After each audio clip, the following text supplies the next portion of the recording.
Foreign Affairs Minister of the Democratic Republic of Congo and Rwanda have travelled to Washington to sign the peace agreement between the two countries.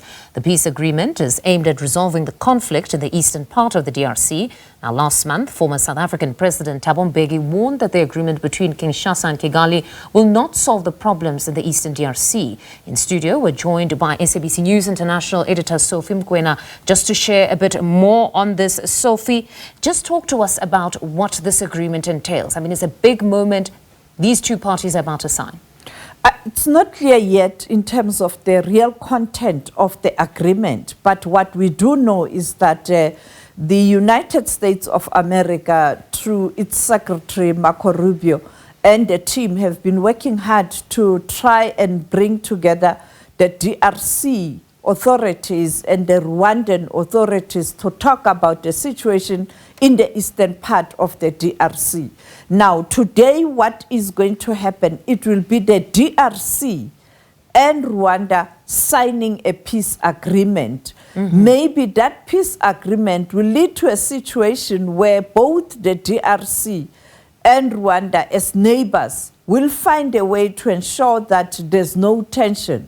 Because the tension between the DRC and Rwanda leads to troubles in the eastern part of the DRC. As you know, that those people, or the genocidaires who killed many Tutsis in 1994, who fled to the eastern DRC, who are there and who have mobilized and who have formed a military wing, and at times they are launching attacks into Rwanda. And Rwanda has been fighting with the government of the DRC to say, hand over those alleged genocidaires. And it didn't happen, and it has been quite a long time.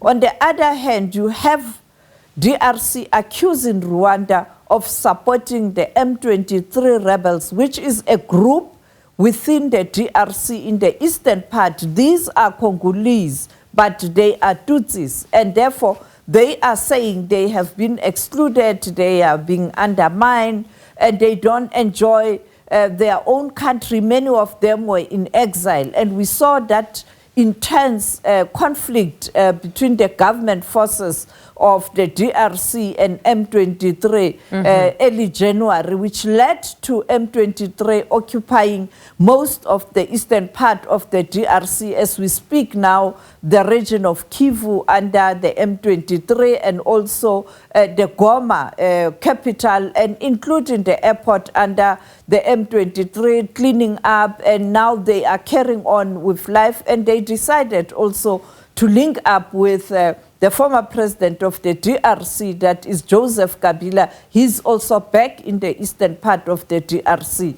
So now today we are going to see the Rwandan government and the DRC government through foreign affairs ministers under the auspices of the United States of America, and the men who will be witnessing the signing of this important agreement, perhaps between the two countries. That is Marco Rubio, the Secretary of State of the United States of America. We know President Trump will soon be sending a message, as he often do, in terms of the expectations from the United States of America. But it is just Rwanda and the DRC.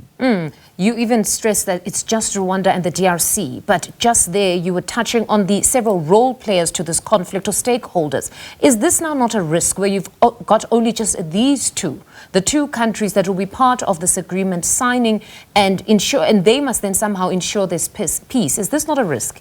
It is a risk. It is not a comprehensive peace agreement. When you sign a comprehensive peace agreement facilitated by mediators, you are able to bring everybody on board, and there's a commitment. Now, we've seen peace agreements being signed aimed at addressing the problem of the DRC. Some of them were not comprehensive. Some were comprehensive, like the Sun City agreement in South Africa. That was very comprehensive. It brought together all stakeholders, but still there was a violation of that ceasefire.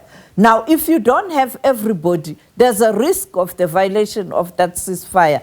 But perhaps let's take a listen at what a former South African president, who was the head of state when the Sun City Comprehensive Peace Agreement was signed, had to say last month when I asked him, because at that time already there were indications that the DRC and Rwanda will sign this agreement facilitated by the Americans. Let's take a listen. The notion that you can negotiate that the government of the Congo and the government of Rwanda must meet and sign a peace agreement is fine. That's going to solve the problems of the Eastern Congo is wrong. This has been tried before, and we keep saying to the people, to everybody, the problems of the Eastern Congo are domestic to the Congo. They don't originate from outside of the borders of the Congo. So whatever the Americans have been doing to encourage Kinshasa and Kigali to get together and something, it has not solved the problems of the Congo. That problem must be solved by the Congolese people. So what the Africans have said, you remember when SADC and the East African community get together, we must encourage the peacemaking among the Congolese. Kinshasa must talk to the M23. They must sort out all of this. That is the correct posture. Sure, you can talk to Uganda, Rwanda, and so on about what their own attitude towards the Congo is. But that the solution to the Congolese problem of the Banyamulenge does not lie in Kigali. It lies in Kinshasa. Sophie, a very interesting take there by the former president that really the solutions lie with the Congolese themselves, that there has to be some sort of facilitation of conversations among the Congolese here.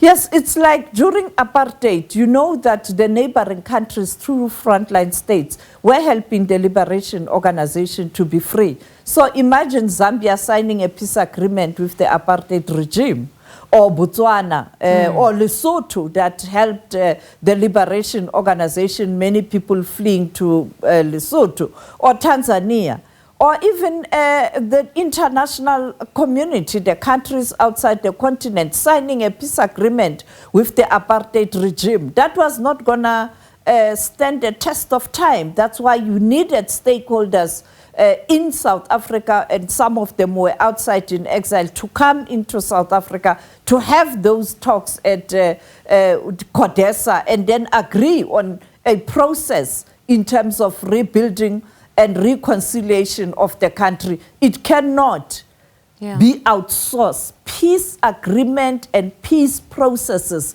cannot be outsourced.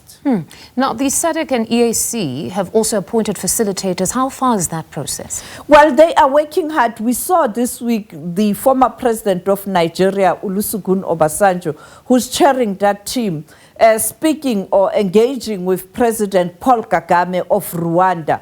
But we haven't had much from SADC. You know, we've been focusing on the return of the SADC troops back to their respective countries, Malawi, South Africa, and also Tanzania. We don't know. But when I spoke to the former South African president, Kgalema Motlanthe, I think early last month or earlier, he indicated that he was shocked when that announcement was made, that he's part of that because he was not consulted. And therefore, we haven't seen him in those meetings. It's something also how you go about putting together the facilitation team. All right, Sophie, thank you very much as always for your reportage. That's SABC News International News Editor Sophie Mokoena speaking to us there.